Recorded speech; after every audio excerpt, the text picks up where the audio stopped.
So I decided to, because a lot of people were interested, I decided to do kind of basically, I don't know, maybe like a class, if you will, I don't know, call it, but basically, I want to try and explain Carnage to y'all. So, this is a video basically talking about the history of Carnage, because he's cool. So, Carnage, as you know, is basically a spawn of Venom. But I'll get into that. So basically, the first issue I want to pull out for you guys is Amazing Spider-Man 345. Basically, in this issue here, it's about Spider-Man fighting Boomerang. It's a completely different story, but I bring it out because this is basically the start of the origin. Venom is currently in jail. He's currently in jail right now, and basically, his jailmate is a guy named Cletus Cassidy. And they share a jail cell, and Eddie Brock keeps talking about his other, and Cletus is just, thinking he's crazy. So, what happens in this issue is, basically, the Venom symbiote finds Eddie Brock, and essentially breaks him out of prison. He becomes Venom again, and he breaks out. But what Venom doesn't know is that basically something drops from and lands next to Cassidy, and it looks to be another symbiote, and it's just left at that. That's all we see. That is all that we see, and that's it. So the next issue I want to pull out, this one again has nothing really to do. It's just this one, and then the next issue, 347, which I don't have, is kind of Spider-Man and Venom's final fight, essentially. Basically what happens is Venom and Spider-Man fight. They end up going to a deserted island, and Spider-Man fakes his death, and so Venom says, "Oh, well, I killed him, so I'm just going to stay here and live my life, and live in peace, because I did what I wanted to do. I wanted to basically get rid of Spider-Man." So that's this, and then Spider-Man is able to go on and kind of live his life without Venom. So that's the last we see of Venom for a while too. So we'll fast forward here. Venom's been gone for a while, and so I do want to point out in these next books here, in Amazing Spider-Man 359, basically what happens is, this is actually the first time we see Carnage. I wouldn't even call it a first full appearance. It's pretty much just a cameo. Basically, we finally see Cletus Cassidy in the jail cell, and he kind of goes a little bit crazy. We see red come out of his fist, and then we cut to another panel of the police running, and then there's a hole in the wall, and Cassidy's gone. That's it. This is a whole different story with Spider-Man dealing with Cardiac, the villain Cardiac, and it has really nothing to do with Carnage, but it does show Cletus Cassidy getting out of jail. So that is the ending here.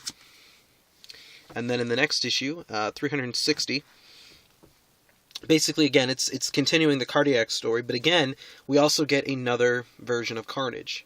And I also forgot to mention in this issue, they actually show the cover for Carnage's first full-out appearance. Which is kind of cool, because they said they got so excited they wanted to show it to us. So this is that. And then in here, basically, it's again the continuation of it. This one we see a little bit of Carnage, but it's only half of his face. Basically what happens is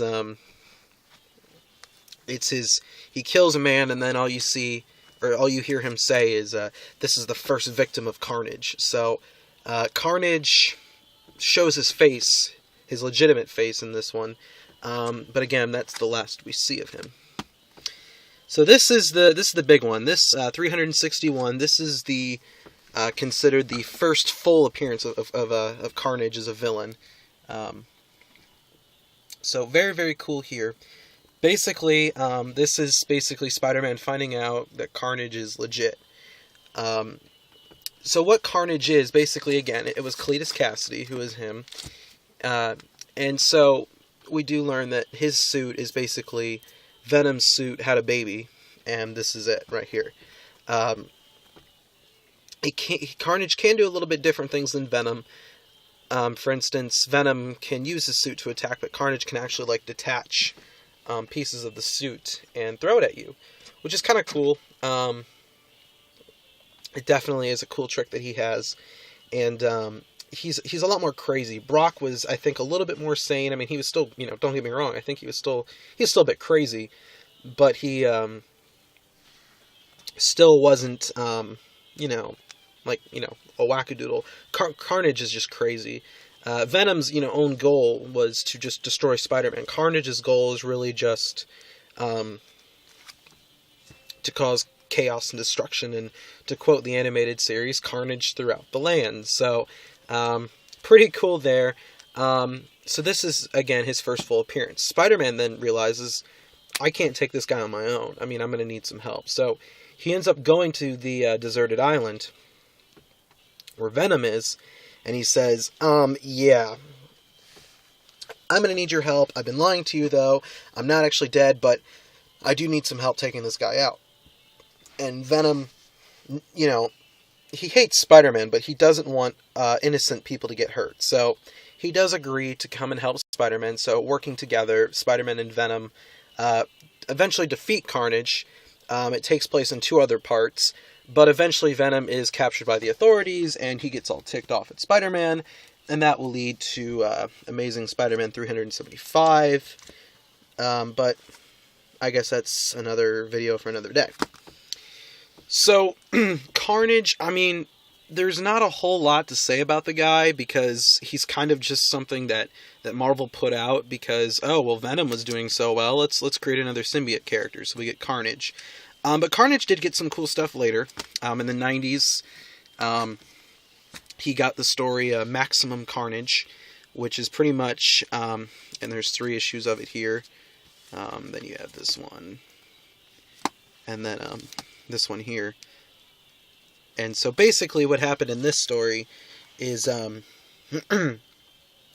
essentially Carnage, his girlfriend Shriek, the vampire, Demo Goblin, and all these other just, weird doppelganger, Deathlock, just all these people come out, and they are basically trying to, cause carnage throughout the land. So Spider-Man, Venom, and Black Cat, Captain America, Cloak and Dagger, several different guys basically just try to, get things back in order. So that was pretty cool. Carnage also, the symbiote left Cletus Cassidy for a while, and it actually went on to get to Ben Reilly, who became Spider-Carnage. That was, it was only for like 2 issues. It really wasn't a big deal. The animated series in the 90s kind of made Spider-Carnage into this more bigger character than what he was in the comics. So that wasn't too much. And then after that, it went on to even attach to the Silver Surfer, who became Power Cosmic. And, it was basically a red version of Silver Surfer, but he was attached to a symbiote. So that was kind of cool. But then after that, Carnage was just kind of gone. It was really just like the 90s, and then a little bit in the 2000s, and then he was gone for the longest time. A couple of years ago, I believe in about 2010, they did bring Carnage back in a miniseries called Carnage. It was a 5-issue miniseries, basically where Iron Man and Spider-Man have to deal with Carnage. Carnage does come back, and it's Cletus Cassidy again. And so Carnage is kind of becoming a threat in the Marvel Universe again. And then quite recently, there was a miniseries called Carnage USA, which was a really good one, and I would strongly recommend. This is one of my favorite covers here of him as Uncle Sam. But yeah, very, very good. Strongly recommend this. And then just recently, actually, they did this thing called Minimum Carnage, kind of a play on words from the Maximum Carnage. But basically with this, it's pretty much Scarlet Spider, who is now Kane, is the new Scarlet Spider, and then Venom, who's right now is currently Flash Thompson, basically have to, take care of Carnage and fight him. So that is kind of the deal here. And again, it's kind of cool, play on words, Maximum, and then you have Minimum. But other than that, there really isn't really too much to say about Carnage. He wasn't, he's a fan favorite. but he's not like Venom or any other Spider-Man villain or any other Marvel villain for that matter who has a long history in the comics. He was more of just a character to try and sell some comic books, but, you know, it worked. So that's pretty much all there is to say about Carnage. So basically what I want to know in the comments is, what do you guys think of Carnage? You know, do you like him? Do you hate him? And then also, who's your favorite Spider-Man villain? It can be anybody, him or her, you know, it doesn't matter. But anyways, I do want to do more, like, you know, comic book reviews, as you can see. I've got several more I could do with different characters, so, you know, I'd like to do more. But anyways, until then, you know, thanks for checking this out, and definitely see you in a bit.